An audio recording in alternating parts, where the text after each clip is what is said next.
I didn't know any of this stuff that they were talking about in church because I'm not raised in church. I'm not from a church family, as they say. But I believed in God. I believed in God, always believed in God. And I had to kind of like try and find a way how to survive in church, if that's the thing to say, because things were different. I didn't know the Winans. They would talk about Winans and Andre Crouch. I didn't know who they were. I only knew Dennis Brown. Growing up, right, there were certain styles of music that was accepted and not accepted. Reggae was not one of them. And I have to think, why? Why isn't reggae music accepted in church? So I thought, well, let me sing my song in church and see how it goes. And I sang a song called Flesh in My Flesh, because it was a gospel song, but it was just done in a reggae vibe. Thinking it might be nice. How wrong I was. The sisters, they gathered around me and said, no, you can't do that in church. And they wanted to lay hands on me and deliver me from the demon of reggae music. I was surrounded with music from a very early age, because my dad, he was a welder by trade, and he was a sound man in the evening. And I remember as a very, very young kid, he'd have his boxes. Them times they used Tanai speakers. Tanai speakers were a kind of speaker that could play all frequencies in one. So it could play treble, it could play mid, and it could play bass. So they called them Tanai. So that was the speakers they had. And my dad, in those days, they played with valves. I don't think it was transistor at the time, when I was very young anyway. So they had like the valves, and I'd see my dad like get music coming in from, I'm only a kid, probably what, 6, 5, 6, 7. And I'm seeing like records coming delivered at the house from Jamaica, and you'd stream up probably one box in the main room, because them houses were big in those days. And he'd test out his tunes them. So I was surrounded from a very early age listening to Sam Cooke, when them man does a boss, I was listening to them tuning when they just comes fresh off the press. My dad was downstairs playing music, and as you know, music travels. And I remember hearing the song, there's a land, I can never remember the words, far, far away, something like that. Anyway, but it sounded sweet. Oh my gosh, the harmonies, everything. I thought, this song good. And I was just lying on the bed, taking it all in, and it was absolutely beautiful. It was like paradise. I just needed some palm trees around me and a little sunset going on, and it was just all happening. And that's how I fell in love with reggae music. Now, growing up, we followed sound systems from even teenage. Even though we were still at school, on a Friday night we'd go and listen to sound systems and places like Newtown Community Centre and wherever else, whatever venues was going on. Big sound systems, as Rico would know, is part of one of them. Building CIFA, I had a lot of background knowledge of sound because of my dad in that. And Huey, he had an uncle who had a sound system as well. So he had a bit of knowledge on that as well. And we came together and we built a sound that, I'm not afraid to tell anybody, became the UK, it's definitely from Birmingham, probably the best youth sound that ever came out of Birmingham. We played all the top sounds, Coxsone, Jatobis, Shaka, who do we play again? Fat Man, we played Young Lion. Oh my God, there's so many of them, and it wasn't just London, we played Manchester, Baron, we'd play Huddersfield with Earth Rocker, we'd play Leeds, with, so many different sounds from them sides. You start to want to be in a sound system yourself. And so being in a sound system now, some sounds are well known, others are not, a bit like football. You might follow Liverpool, but you live in an area like Cardiff. So, even though you might be in a sound system that didn't quite make it big, you follow the big ones like that is over. What did the music do? The music brought about that community spirit, because again, just like our dads previously used to do it with the shubbing and the blues kind of thing, now sound system had stretched out. Now we're playing in halls now, school halls and different kind of venues. And young people now were coming out and going to dances and stuff like that. And that's how we got to build a community again, because the spirit of music brought people together. Sound system was something that we just learned to DJ, chat lyrics. It kind of disciplined you to sort of write lyrics. And so from a lyrical point of view now, you sit down wherever you go, you find a space, whether it's a toilet paper, tissue, back of a newspaper, whatever, you start to write lyrics, rhymes. And this is from very early teens, and you got some friends who were very talented, you know, and you kind of learn from them as well, but you have your own mind, and you start to realize that what you're writing is actually coming from inside, and your influences, you take a bit from your influences like Yellowman, your Tigers, and people like that. Sir, is it possible I could organise what did I call it? I can't remember. Like an event to raise money, fundraiser, that was it, to raise money for the PE section. And he thought about it and he went, yes, okay. So I thought, okay. So me with my little self, I think I was about 14 at the time, got other people involved, some DJs, well, of course, soundman, them that I knew, asked them if they would play some music. And then me, my bestie, Anne-Marie, and another one of my good friends, Lorraine, we formed a little girls group called Sweet Daughters. And then shouted it all around the schools, you know, and the head said, okay, he gave us the opportunity to finish late. It was late, 10:30. I couldn't believe it, how late it was. He allowed us to keep it.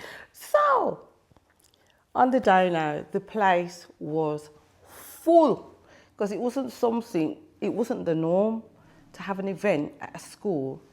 And it was fantastic. I remember we started introducing to you the song called sung by the Sweet Daughters. That was our introduction, and we had our back to the camera, not to the camera, to the audience, and we turned down one by one. Please. Oh God, good memories. And from there, somebody happened to be in the crowd and liked my voice and asked me to sign to his label. And that's where Annette B began. So I cut a single at the studio just up the road here, Hampstead Road, a guy called Trevor at the studio there, and we cut a single called Flesh of My Flesh, and it was a gospel song that I wanted to sing because it was a beautiful love song. You know, you are flesh of my flesh, and it did well. You know, it went into the charts and stuff. You know, the reggae charts and stuff. It was quite good. It was quite interesting. Didn't do anything, but it was good to be involved and do that. And I remember him playing it on PCRL, which back in the day was very, very exciting to know that you're driving in your car and your song is playing on the radio. Come on, it was fantastic, so exciting. But growing up, loved music and got into DJing through hip hop, really, looking at DJs like Grandmaster Flash, watching films like Wild Style, and seeing DJs cut beats up and break beats. So in the early 80s, well, say about, I became called a scratch mix DJ, where me and my brother, which was, they call him DJ Andy, and he's well known on the Birmingham scene, we'd be scratching break beats. All the songs that you hear in today's hip hop and samples were a lot of the tracks that we played and used back in the day, like Apache, Incredible Bongo Band, Take Me to the Mardi Gras by Bob James. We was using a lot of these break beats, which were popular tunes and tunes which were used at the time. So within less than a year,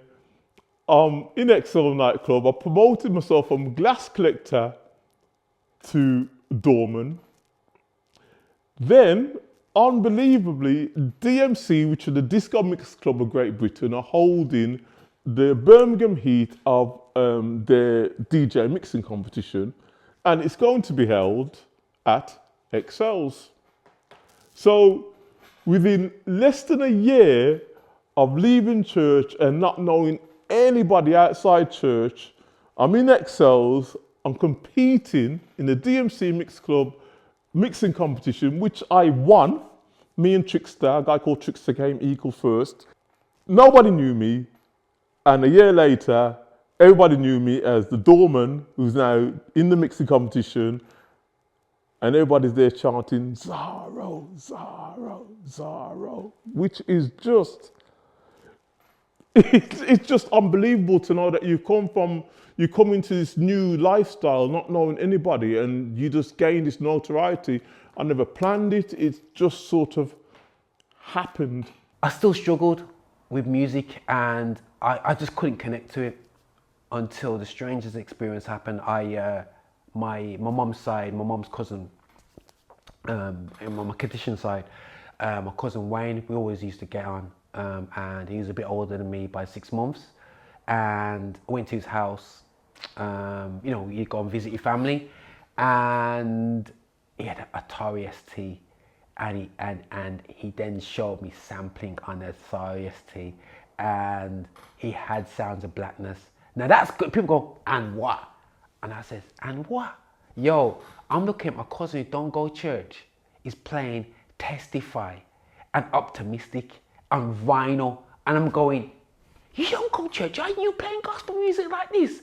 And Testify, yo, you're getting different. And then he showed me how to sample it, and I was like, so went home, got my Commodore Amiga out, and I was sampling like a bad boy on earth. So this is how I started to connect with music, is when I saw them waves, and I would get things like Jeanne, Candy Rain by, I can't remember these boys. All these tracks that was going on in secular, I was sampling and I was looping for the youth choir. So the youth choir we had, I was then sampling instrumentals effectively for them. So we would get things like Jeanne, we had a groove thing remix to it, and it's a groove thing, and we just changed up the words, and we started just me and my brother started sampling and doing instrumentals with and my brother would rewrite the songs, and I look back and thinking, oh, we did that. There was lots of sound crews. I remember one being Main Attraction, and there's a couple of other ones in memories. The names just faded a little bit, but like they were all kind of R&B, but people wanted to book them for a lot of hip hop artists that were coming over. So like they're saying, Zorro, come and play on my set, Zorro. And all these sound crews were calling me to play on their set. So basically, within a very short period of time, any big hip hop artist who came to the West Midlands, I was the warm-up DJ. So some of you people might know these group names. So Busta Rhymes, before he was Busta Rhymes as an independent artist, was in a group called Leaders of the New School. So I was a warm-up DJ for Leaders of the New School, warm-up DJ at Run DMC, Big Daddy Kane, Naughty by Nature, Ice-T. Becoming a Christian now, I met up with some real mansdom. Robin, who's known as Assassin, who has a ministry out there now called Bringing Hope. And I met Dennis, who was like a rapper, and also Jamo, who was into the rapping. I was ragga from birth and from Marlene, so, but Assassin was more like me. He was like hardcore ragga, you know, very. So we linked up with them, and you know, we started doing some live thing, because they had two as rappers, and there's me and Assassin that were kind of like ragga. So because I had background with sound system and studio, I was able to capitalize on that, and then we started to build some tracks with my Virgin Dickie, and then you know, record some songs and build some tunes. So I remember one of the tracks I did was called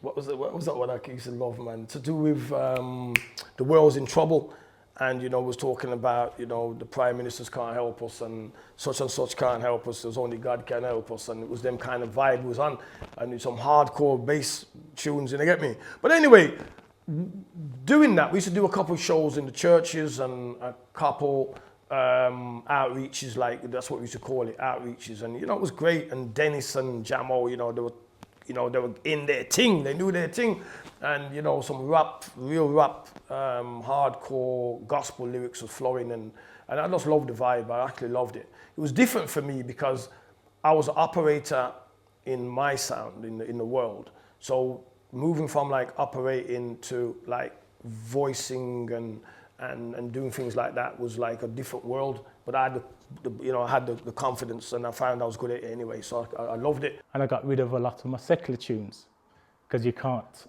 serve two gods, I guess. So I got rid of everything except my jazz, because those were instrumentals. They weren't talking about nothing which was a secular, or it was just music. And I started to buy gospel music because I'm a music collector. I missed the days of going to all the record shops like Don Christie's, Summits, all over the place, getting the freshest 12 inches, latest music, latest albums. So I've always been a music collector. I've still got loads of vinyl in my loft, and gospel CDs from decades ago. So from then, people used to have little house parties or get-togethers, and I'd play the other music. I said, I've got a few tunes, I'll play music for you. And still had a love for DJing as well. So as a result, I think I did a party for a friend. And we was at Zola Aston Christian Centre. It's people like myself, Paul Green, Andrew Berger, who sadly we lost 5 years ago. We did a few house parties, and we saw the need for young people who couldn't really go clubbing. We want to be able to go out somewhere and enjoy the music that we enjoy. We want it to be in an environment that isn't a church environment. And so we sat down and we just thought, well, look, let's I think it's just DJing and doing various parties over that kind of year. And coming to the end of the year, it was like, I think it was Christmas time. Was it? We thought, there's nothing on for Christian folk apart from, is it Watch Night? That you could go to. I was 18 years old, wanting to club and rave like my friends, but I can't because I'm a Christian boy. And this thing comes up at the Porsche Club. Me and Bob was like, yeah, let's lick it. We don't even know what the Porsche Club is. We ain't been outside at no Porsche Club, but we wanted to experience this thing at the Porsche Club. And it was Christian, so it was like, yeah. My dad was screwing, but as long as it's a Christian thing. The three of us said, okay, let's try and find a club that we can hire for that night, put on an event, and try and promote it and see how it goes. And plus people were saying that we're bored, there's nowhere to go, we'd like to go somewhere. So we put this on, and then we did actually go to our pastor, it was Pastor Calvin of Aston Christian Centre, asked him for his blessing, because we wasn't prepared to do this thing without having our church basically be behind it as well. So if he said, no, it's not of God or whatever, I don't know if we'd maybe gone ahead with it anyway, but I think so we promoted under the Yeshua Posse, and we put Shekinah on that night, I think it was, and it was for real. Yeah, we performed. Yes, for real. I remember the queue going out there, and we went in, and it's funny because me and my brother, and I think my friend Stephen Jones, yeah, he went as well, and went there, and it's like weird because now you got Christians scared to dance on the dance floor. You got DJ playing music and Christians kind of like going, okay, what do I do with myself? It's quite funny. And when we soon to turn down the lights, it was like, yeah! But then we turn back up the lights, like, we now dance, you know what I mean? So you had that kind of weird thing for Christians. And we didn't want to come across preachy, because I remember, was it one individual say that we should have stopped the music and had some kind of sermon or something in the middle of it. And we said it's not that kind of night. Yeah. And I think that's what it was. That was the battle that we had, because it was at that time, it was if there was something wrong with people just coming together and just socializing, just having a good time, as if it always had to be this heavy preach. And it just wasn't about that. It was, as you said earlier, being in a God-centered environment, but just relaxing, being able to talk, be entertained at the same time. And the thought was just come to me that the event, part of what inspired the format of it was, again, when we used to go out before, I remember going to events where you'd have major DJs playing good music, and then they stop and they'd have artists perform. It was an amazing event, and I saw a group called Shekinah who rapped and did a ragga thing. I loved it. You know, I'm sampling music at the time. I had to let go of hip hop a bit because of this profanity, and it really went against my Christian thing. I loved artists like The Brat and so on, but I kind of Tupac, but I had to kind of let that kind of go, my passion towards it, because of where it was going with gangsters and this and that and where it was going. So, and there was no gospel rap anyway. So, but when I'm hearing these guys doing this, that was like Birmingham people kind of doing it. And this is when I was 18 years old. So that sowed a seed for me. By the time now we did this event in Derby, Spanner was there, and Witness, I'd lost my voice. It had never happened in my life. I mean, when I say lost my voice, no voice at all. So I can't say a word. I'm like a mute. Can't talk. So Witness is supposed to hold the camp that night. Witness ended up witnessing somewhere. So Spanner was standing there, and I just remember looking at Spanner and saying, "Yo, Spanner, I forgot all of my." Well, I couldn't talk. I said, I gave him the mic like sign language, and Spanner took the mic, you know, and I watched him minister with the mic, and I said, you know what, this man's got a vibe, you know. And I left it at that. You know what I mean? Maybe that's why I lost my voice, because it was something that God wanted to bring in, introduce. And anyway, we then went to Fitness First. Now we did an event at Fitness First, and oh my days, you know, the church congregation leaders were kicking up. In fact, some of them came to the event to see if their church members were actually in the event. And you know, that event there was fire, and that was the night where Spanner kicked off with Come Mr. Blair, and yo, tore up the place. And, you know, I looked at my brethren and I said, you know what, Spanner, we're putting this out on record, bro. And he looked probably, so we are some blood. So if you wanted to go to Kirk Franklin at Symphony Hall, you find the flyer first and you get the tickets first from CLC. It was the hub. It was fantastic. So I'd go there and I see this record done by, you know, Lord's Prayer by Shekinah. I was like, but wait, they're dropping record and they're doing the reggae thing. It's really, really cool. Bumped into Rico. I said, Rico, you know, I'd love to learn underneath you. So bear in mind, I'm doing Beresford thing. I'm learning under Rico now. Rico goes, yeah, man. Again, who's going to say no to a young youth who's about 19, 20 going, fresh meat and stuff. But we did Newtown Community Centre, and I have my little mixing desk, which I still have over there somewhere. But my F1 Spirit, and I learned how to mix while having these big, dirty, disrespectful speakers going on and having groups singing at the same time. It was hard work, but at the same time, I learned a lot. I learned a lot about engaging with the community through music. How can we do this as Christians? And she kind of did that to a T.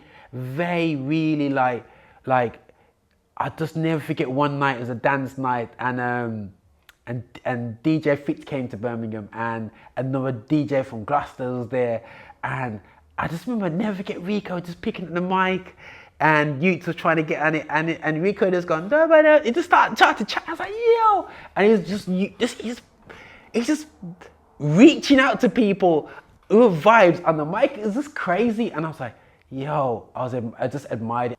Handsworth Leisure Centre. Yeah, that was probably about 1998, 99.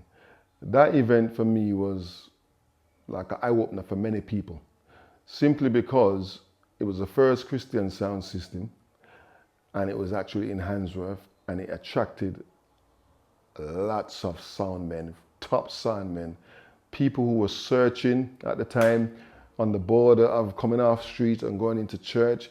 It was a new thing. You had people sneaking out of their churches to go to these events. But that one, because of the size of the hall, and it was ram, and pretty difficult to control, because people wanted to come and smoke in there as well. And you could smoke in venues, those that we had to try and keep on top of that. But it was an outreach, and it was combined with Spanner's birthday. So it was a really full event, and it was in the right venue, and it just advertised the good intentions. And close to that was Newtown Community Centre, because that's a smaller venue, so that was even more compact and ram. And those days, to be honest, everybody wanted to be at those events. Some come to see what it was about.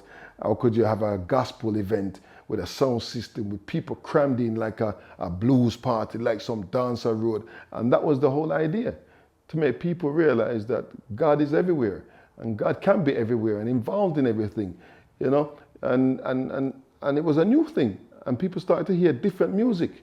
So those events for me, especially the Handsworth Leisure Centre one, was a big turning point, I believe, in the whole gospel field. It was that night was fire, man. It was called More Love in the Community, and you know, that was the first time as well that the what we call pirate stations started playing gospel, because that event was recorded by Love Injection, because it was on the Love Injection sound, and they recorded it. And Tyrone Melody, who was the selector for Injection, he was also Sting's owner, and he put it on repeat play for a week. And you know, that's how, to this day, whether you like it or not, is why every station now, underground or not, play gospel music at some point on their shows. To hear reggae in church was awesome. And to hear the word of God to my favourite music, that was a win-win situation. Hook, line, and come on now, I'm telling you. Spanner was coming from where I'm coming from. Spanner's coming from Road and that. And Spanner, you know, embraced the gospel and wasn't afraid to express the gospel. Because, to be honest, when we came into church, that I never heard before.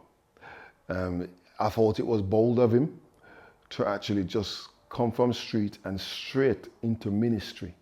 As much as Spanner was on Road, Spanner wasn't really somebody that was like out there from a mic perspective, you get me? So to be an artist then, or to have a record now that, you know, come Mr. Blair, and, you know, and DJing on like Shekinah Sound, and, you know, we're in studios rolling with some big artists all the while, was a kind of like a different spectrum, and Spanner embraced it, and he matured in it.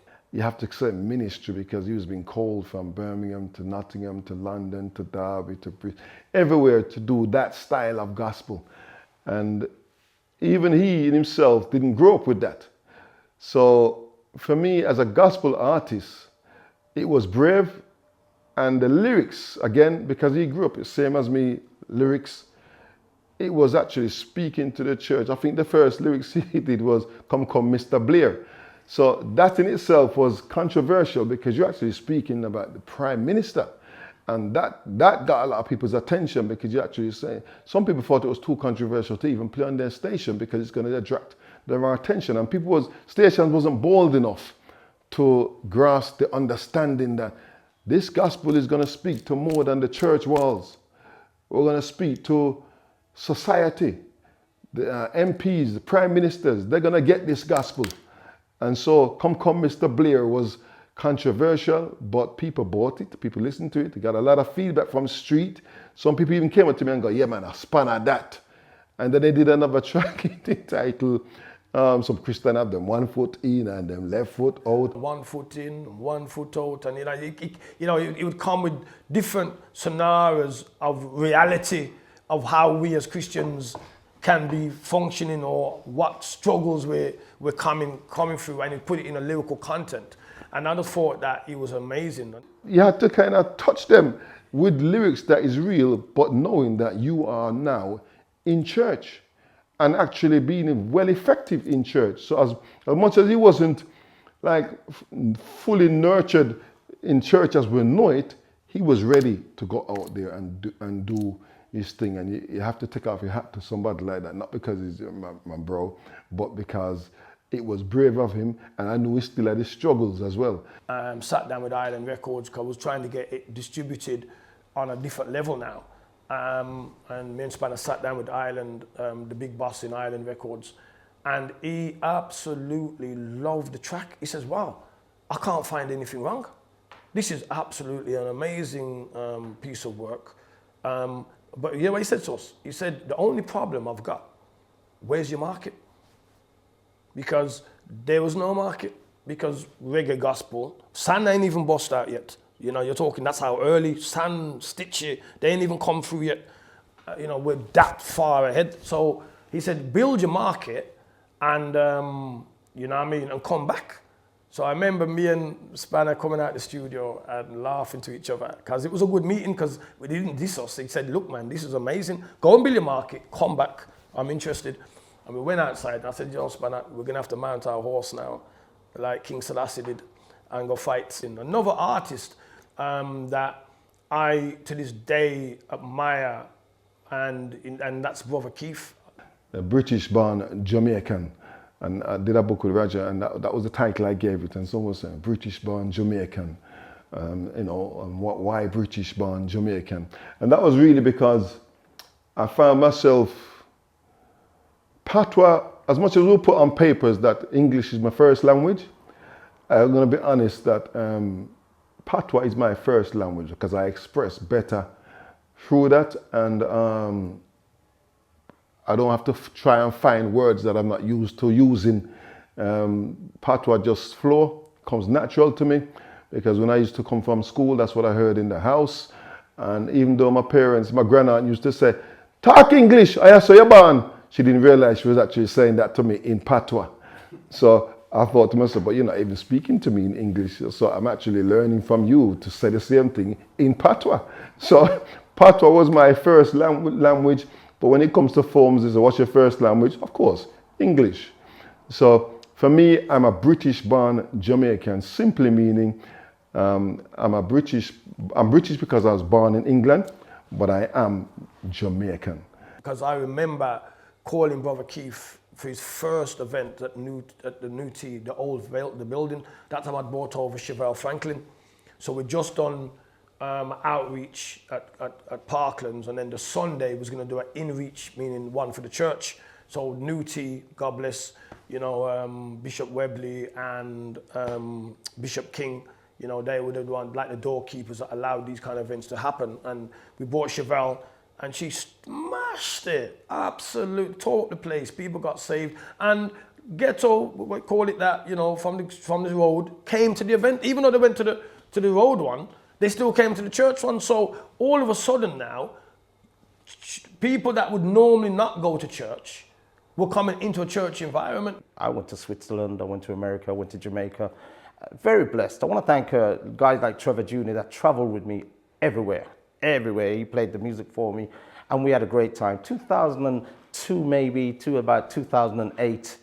Probably was the high time. We had a great time. We was on every show, every flyer, as you remember, Roger. It was everywhere. It was just great. Won some awards as well, which is great. I'm not one for awards and stuff. They're nice to have, I suppose.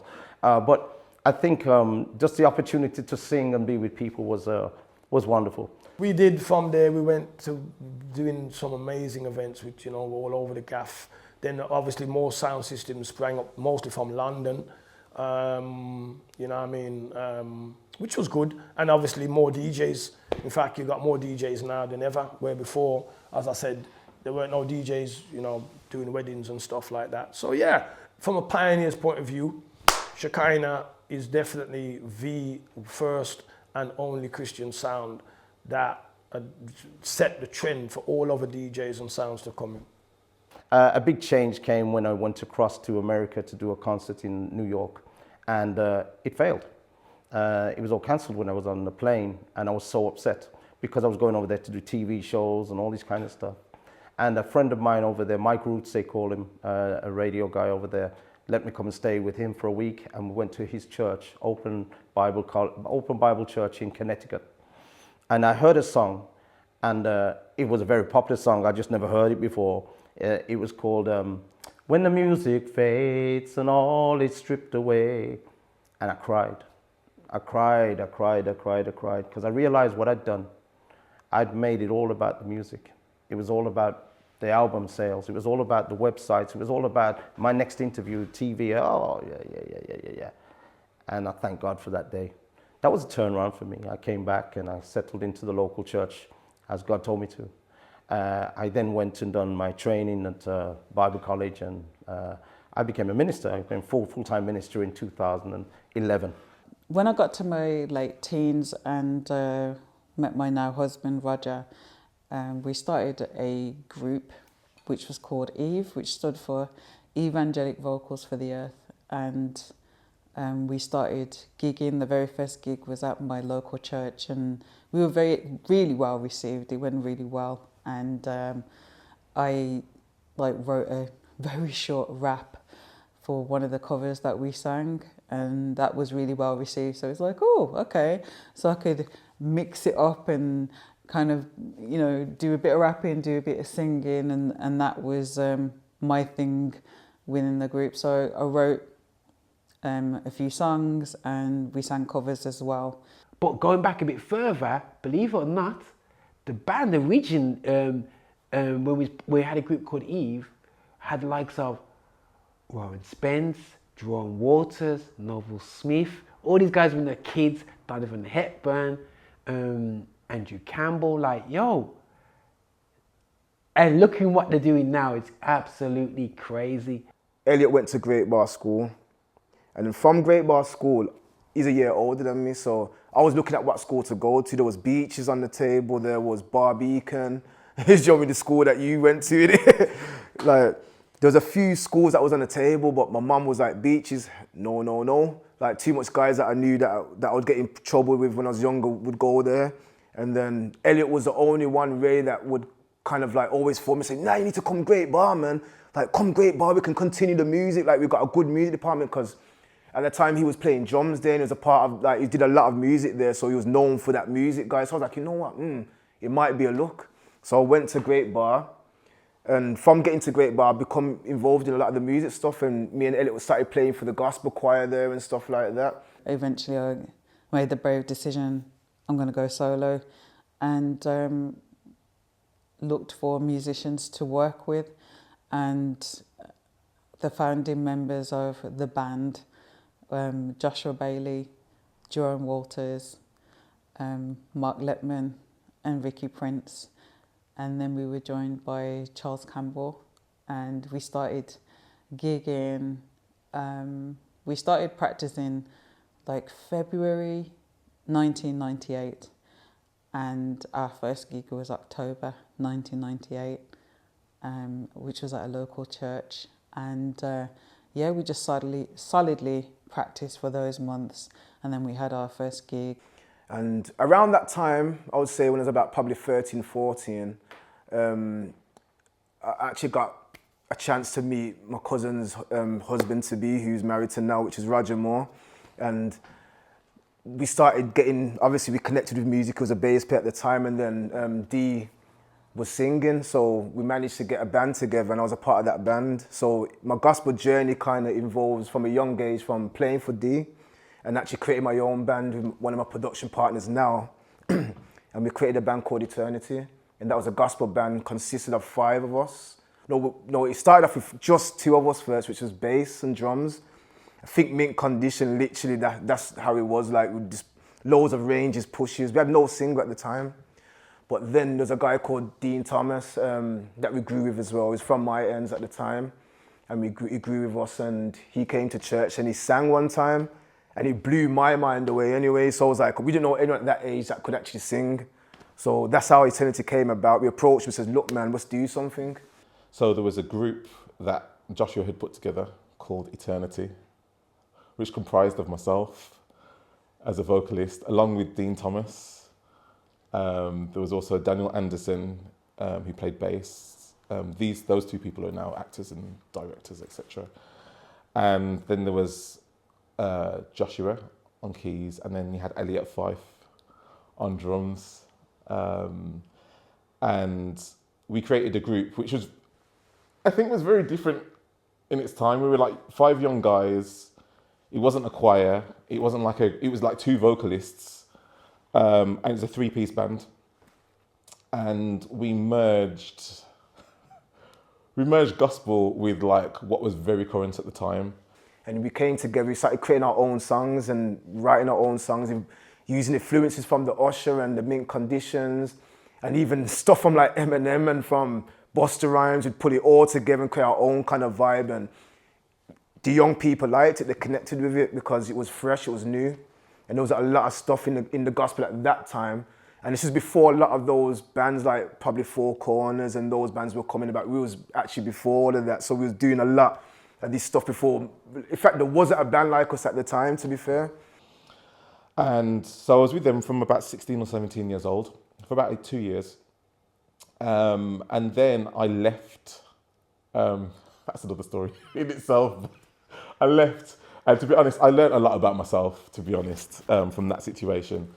And I think we were all growing up. We're teenagers. We're like late teens, trying to find ourselves, trying to find our place in the world. And I know for me, I needed to kind of just be apart from everyone and kind of figure out what I wanted to do, who I was. And being young at that point, a lot of things happen, especially in eternity. Do you know what I mean? Like, we end up breaking up, and do you know what I mean? Not for reasons of not enjoying each other. It was just that certain things that we can't prevent sometimes happen. Do you know what I mean? So it's like, it was hurtful at the time, but do you know what I mean? Like, when you grow up and you look back, you know what? It's actual life. What happens sometimes, and you learn from it. Then you progress, and we're all in good places now. Do you know what I mean? Different world back then. There was no social media. So it was all footwork and flyers, really. So, you know, a lot of hard work and dedication. But then Roger said, let's get in the studio, which I was nervous about that. I didn't really want to do that. And we said, okay, we're gonna do it, but we want to make remixes. So remixes was the thing. So everybody nowadays, you just look at just one track coming out, singles. But back in the day, you had a CD and you have to have remixes to be credible. So I used to love going to get people like Jeanne. Sounds of Blackness was amazing for remixes. You have one track, 12 remixes, crazy. So my brother, so we worked on this Don't Wait. There's myself, learning NPM records. You know what, people? There's a bag of people that helped me through, and I have to salute NPM Records NPM Studios, because I said to them, this is all I have financially, you know, what can you do? And they said, you know, we're going to bless you guys. And then what I did, I sat down every single hour of recording this, learned how to use Cubase, and that was me just absorbing, tweaking my studio around their studio. So, and I just developed and I learned a lot from Paul Shepherd from NPM Records, and appreciate Mark for also creating the opportunity for that and learning how to mix and all that business. But I was there, Dee did a single and we did a remixes to it. And that was released February 2000, I believe. And that was, the release of that was at my local church. And yeah, it went really, really well. People were really supportive. People bought the single, sewed into British gospel, which is wonderful. Epic experience, and I never forget this day. So good thing about it, working with Rico, I kind of said, oh, can we have an opportunity to play the track as we launch it? So we launched that Shekinah and Newtown, and if you imagine these speakers are massive, and we're dropping the drum and bass. And I remember when they started the track, because I was actually out of the room, and I remember thinking, what's that? And then realised that actually they were playing my track. I was like, oh my goodness. So I walked in the room, and you know how like sound systems are, they'll restart a track a few times. So they restarted the track. So I was stood in pretty much the middle of the room, towards the back, but the middle of the room. And I just kind of stood and waited for people's reaction, kind of thing. So the track started, and then there's that drop where the bass line kicks in with the don't wait. And it was like, the other day when the track dropped, it was like, and it was, the place shook. And it's like, and the worst thing is, you got reggae guys on the deck. So it's like, wheel up, don't wait, and then wheel up again. It's just like absolutely crazy. And then when the bass line kicked in, that was it. The place just went crazy. Like everybody was just dancing and jumping and like going like, ah, and like proper excited, and I was just like, oh, you know, thank goodness people like it. People like the track like this. So it was really humbling. It was really exciting just to be there and to experience that and see the reaction. So my experience with gospel music, that's, you know, like it started off from a young age, and I was influenced by, well, I would call him my mentor at the time, because he was the only one that really kind of pushed me to do something musically. And actually he was the reason why I did my music degree at conservatoire, and that was Peter Daly. You know, he would sit down, he took his time out, like he actually played with us Eternity one time for convention, and he put it into me, like he showed me things, he would, you know, encourage me. At that point, I didn't want to go to do no degree. Like a lot of the people around my area at the time, we would just be doing our own thing, like forget education, to be fair. But I went to opening day and Peter Daly was there. He probably won't even remember this. And he says to me, look, you've got talent, you've got skill. Why don't you just come and do a course at conservatoire? I'm here. I'll be here. I could do with someone like yourself being involved. I'm the only black guy really there. So I was thinking, do I want to be the next only black guy there? Do you know what I mean? But it happened. I was at conservatoire. I got in the university. It was very hard, to be fair, because even though I was classically trained, and my dad pushed me for that, because for some reason he had in his head the impression that I was going to be some big classical piano player, and that was not my impression. Like, I just enjoy music. We went to this concert. It's this massive square in Nigeria, and there was a full program, so I wasn't due on stage until about 12 midnight. I think it was either 12 or 1 o'clock in the morning. So I was thinking, oh gosh, people are going to be tired by then, you know, but people were just worshipping, dancing, praising all the way through the concert. Like even though I went on the stage so late, people were just like, yeah, it was the Nigerian people were just so amazing, like so loving. Just seeing the way that they worship and praise God in Nigeria, it was life-changing for me, and a wonderful experience that I'll never ever forget and will always appreciate, and always have a special love for Nigeria. But with D now, like the gigs was just always back to back, like just literally like rehearsal, bang, then out performing, rehearsal, boom, the next day, and D was just always on it, ready, like, do you know what I mean? I can remember that. And yeah, it was just a good time, man. That whole learning curve of going out. We ain't being taught anything. No one ain't showing us what to do. Like, we ain't gone to school to learn to play what we do. No, do you know what I mean? Like, we were just all musicianship, like literally coming to rehearsals, let's get better. So yeah, we ministered in Nigeria. We've done the Roots and Branches Festival. We've done quite a few festivals, and there was one festival in Leicester where there was one Christian tent, and in the sea of tents, and people were literally at this concert, people were literally at this festival, getting high, getting drunk. Like, it was quite an experience being there, and so when we started with the set, there was no one in the tent. It was literally just us. And by the time we finished the set, the tent was full of people, and it was really well received. And when I was speaking with people afterwards, they said that they just heard this sound and they were drawn to it. And that's something I'll never forget. Around December 1999, I found myself back in church. Now, with the music now, I was now no longer the guitarist. All my guitar friends had advanced, and I was still Mr. Basic 3-note with sort of no way I was going to even let them know. I thought it wanted to be a forgotten memory that I even picked up a guitar. And so the DJ thing developed as a Christian DJ. And the hardest thing was knowing what modern, in fact, I remember meeting my wife, she was just my fiance at the time, and I said to her, I heard this record. I'm still going in the record shop, I don't know why, but I'm still in the record shop just after I met her.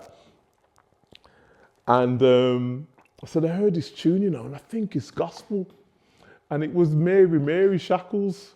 I wasn't even sure if it was gospel, but like something in the lyrical content, I thought, I think it's gospel. But so basically, in December 99, going into 2000, some of the popular stuff like Kirk Franklin, Mary, all them guys, I didn't know them. I had no clue, absolutely no clue. So what I used to do was I found out about Nikki Tapper being on the radio doing a gospel show, and she used to start at about 6 o'clock in the morning. And as much as I wanted to know about the gospel, I wasn't going to get up that early. So I used to set a timer on my mini disc recorder on long play, because it doubled the length of the mini disc, and because it was recording onto mini disc, the audio quality was still top notch. So I put it at a standard speed, which would double it up, and I tape her shows every week. And then the tracks that I like, which was mainly R&B, because she didn't really play, I think she played a little bit of gospel gangsters, but it was R&B, Trinity 5-7, Virtue, Kirk Franklin, and a lot of the tunes from that era, I wrote them down, got on the web, on my dial-up internet. So I got on there eventually, after 10 o'clock at night, and ordered these CDs and started to build up my gospel collection. Mary and Kirk Franklin. They were the two artists that stood out for my real entry into, you could say, R&B gospel music. I always knew that I wanted to have that edge to me. I was never going to be a traditional kind of choir-based person. I was always going to do that.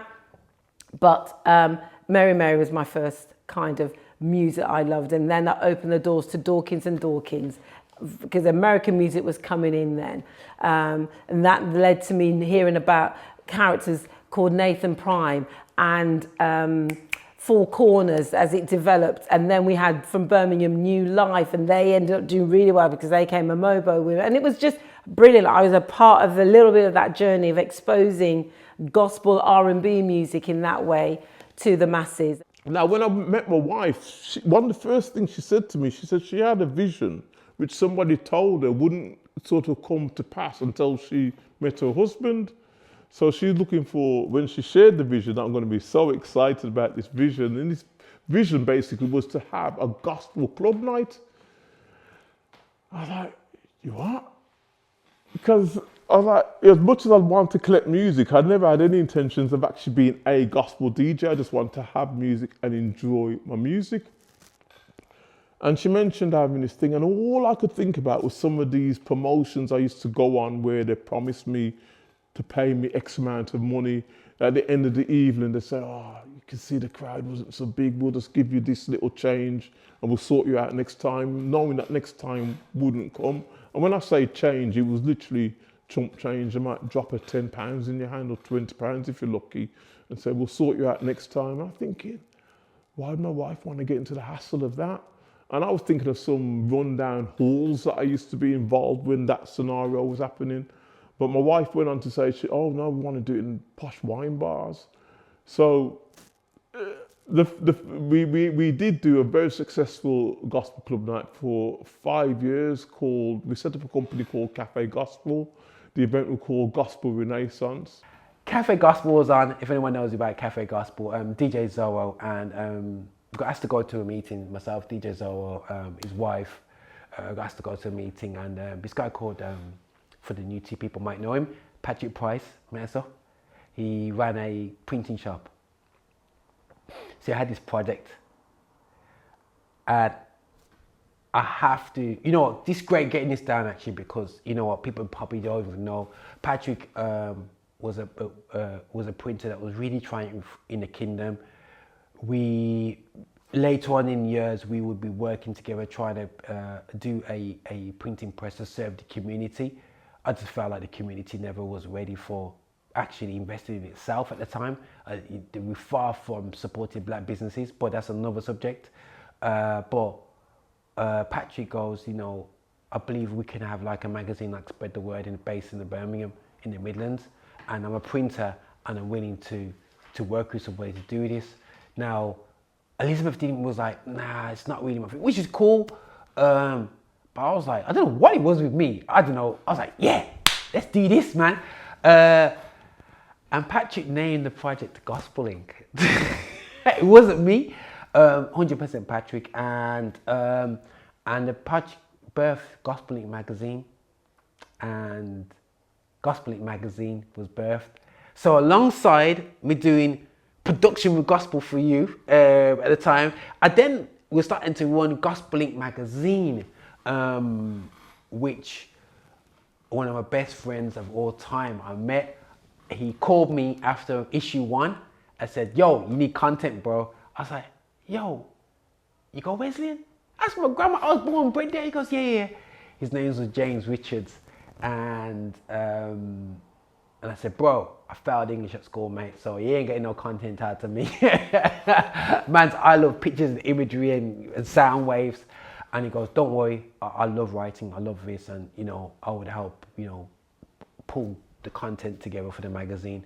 And the evolution of the magazine started right there straight away and became an amazing creative friend with me, and developed me as a person. It helped my critical thinking within my Christianity and within life as well. If you think I'm clever now, it's because of James. He went to Bible school and taught me at the side. So it was really great guy. But I played 2 tracks at Gospel Renaissance on a regular basis, and people could come to me and saying, what's that track called? And it just so happened that several people had got into Wesley Owen bookshop to get this album, which I ordered from the States, because most of my stuff has come from the States. And they end up ringing me like, Zorro, where are you getting your music from? And that was not I'm boasting, but just to know that I wanted to know gospel music because I love music, and just to know that in a very short period of time, through hard work, I would say, from internet desktop research and the ordering, the sacrificing financially was a massive sacrifice. Within a very short period of time, people were coming to me and saying, where's this? Where did you get these tracks from? So that's a nice journey. And Benji Black said to me, Roger, he saw my talent of production. Come on, man, you got to work with Birmingham Acts. So I'd already released out EP with D as well. At the time, we went to Nigeria, performed that with Spanner, great experience, came back, and Benji Black man was like, yo, Roger, you got to work with local acts. And he helped start a series called Gospel for You, where we went back into NPM studios and artists from As One. It was hip hop, reggae, R&B, As One. Who Am I? Oh my Lord, guys! Like that track. If you heard the original one, Patrick Linton. Now he would produce the original one, which he lost. If you ever heard the original version of Who Am I, the new version was amazing. He was there on his, I believe it's called Triton. Oh, one of the songs that As One did, which everybody enjoyed, and I can tell you, you know when your siblings are one of your #1 fans, Enough is Enough. That song, Cooley, shout out to Cooley for producing that track, doing the remix, that making it also onto the Gospel for You album. I got to work with even Sammy G on his first recording, Run Things. Sammy G, you know what I mean, you know, bold white youth, you know, that, you know, just had a lyrical content and ability to just woo the crowd, man, and, you know, and again, you know, such a joy to be a Christian and to be in a Christian environment, but having fun. I was around 18, 19 years old to do Gospel for You 2, which was like the second project following his the first project that they released on Divine Intervention called Gospel for You. So that was the first song that I wrote to be recorded. I'd written before, but it was the first song I'd written to be recorded. It was called Desires. Working with Israel, who was one half of Squad Benefactor, who I got to know more, Blends and Blessed, who I got to work with really well, and I really do believe if we had the right investment, them guys were absolutely amazing. Yeah, one of my favourite tracks off the Gospel for You album was Upper Room Vibes by Squad Benefactor. I literally used to put the song on repeat. Had to be done. It just had to be done. And I would just on repeat, and I'd be going, dun, dun, dun, dun, dun, dun. Yeah, I loved it. They're from the Warsaw Church, Apostolic Church, under like the likes of Dave Copeland, but they were amazing. Irving Lewis's nephews, and they were just amazing rappers, absolutely amazing. Blends would just come in, one take, boom, done. And I bumped into a guy called Cooley out there who was working with Israel, this guy called Cooley. Absolutely amazing people I bumped. And I can't even mention, guys, all the acts I worked with. And after sort of As One, I had an opportunity to do an independent kind of project where I did a song of my own. Name escapes me, but it was just a little bit of a testimony of what I was going through at the time. It was a song about sometimes in life, we need to be able to know how to go through alone. My wife would always be on the remixes. We did drum and bass things. You know, my cousin Sanjay was on the project a lot, and we even toured Gospel for You as well. And it's a great bunch of producers as well. DJ Zorro would produce, and he would rap as well. His wife did a few things. It's just crazy, you know. I got to work with even a bit more closer Keith Panther. I thought, when I speak these lyrics, there's something different, you know. So I started writing poetry. After doing a few songs, I even turned one song into a poem. And somebody says to me, you know, that sounds better in a poem. You know, and I said, yeah, I kind of like that. So I started to write poems, you know. But when I was writing the poems, I found that I was actually writing them from my heart. And when you write poems from your heart, which is poetry in itself, is an expression of what's really going on within you. And it's funny because somebody recently says to me, and it was a minister as well, where you at? With all the lyrics and the radio and this, that, you know, where you at? And it sounded to me like a bit of a cheeky question, because I'm thinking, it sounded a bit like a card really, with all your lyrics and all your this and that. And they pointed to themselves at times and says, with all my this and that and my qualification, I mean, where am I at? And I thought, well, when it comes to poetry, my experience is that when I express my poetry, what I've written, that's where I'm at. You know, this year you might get a poem talking about what's going on in the real world. Next year you might get a poem from me that's talking about what's going on with me. So if you want to know where I'm at, listen to my poetry. And that's what poetry is. It's expressing, you know, what's really going on within you. And that's my interpretation. But I had to do it. I found that my poetry sounded better in patois. So as much as I could write a full poem in English, I could also write a full poem in patois. And I found that you got more rhymes when you mix the patois with the English, because there's some words you could say in patois that don't even really spell like that, but it's got the same ending. At the time as well, there was also OneQuest that were doing, that did a compilation.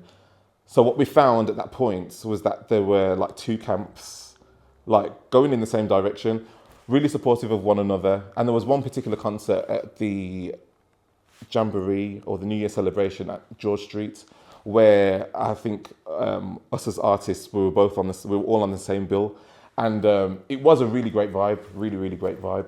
I worked with the likes of like The Truth, brought over Lecrae when he first came over, Mali Music, one of the epic gigs. But I must admit, Lecrae, GR Live 2 at Brookfield, I can't even say The Rock, at Brookfield, we brought 2 bass beats. I'll never forget this. Lecrae walked into Birmingham. We did London show, nice pretty show, but he came in and we had some bass line. DJ Zorro, you know, it's crazy gig because Zorro just lost his sister, but he came out same way, and it was and he was playing some music, Zorro was, and Lecrae goes, yo, I feel like home now. When the bass line was going, it's just a square room, you know, in a Brookfield church, and it was ready, man. And I never forget that night, man. It's on YouTube, man, and Zorro giving his testimony, and he's like, 25 to give glory to God. And that was really epic. Mali Music was amazing. Richie Righteous, tons of them. I remember Slave coming in with one of the latter versions of GL Live and absolutely tore it up, a no name, and it really helped me understand, okay, what we do wrong with the UK when it came to rap, and I just really wanted to develop artists, develop young people, so into them right now. Yeah! Okay. Yeah. Said I'm in a scenario. Said we're in a scenario. Said I'm in a scenario. Yeah. Said I'm in a scenario. Say I'm in a scenario. He was creeping through the back door, head spinning, just left a girl crying, sheets on the linen. Wish it would end, but it's just the beginning. Back of his mind, this is conscience is hearing. Should've walked away, what was he thinking? He would have sex, no regrets, he's wishing. All through his scenes, the spirit told him to wait, and he would find the right one, a soulmate, amazing. 9 months from now could be a new segment, added to his life now. Can you see how one thing can affect your whole lifestyle as well as bring worries and woes? But yo, this is how the story goes. Then his heart froze, and dad walks by, clenched fist and a snot nose. He wish he never did the things that he did. Gotta change the way of living for his unborn kid. Scenario, trying to get out of here. Say what, say what? Drowning in my own regret. Yo. I'm riding on the wave of fear. Cause what, yo, I'm in a scenario.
Give me some attention. When you say a written, I give me a special mention. Say my name, let him know what I'm going through. Say my name, let me know what I'm gonna do. Answer all my questions. Then they give me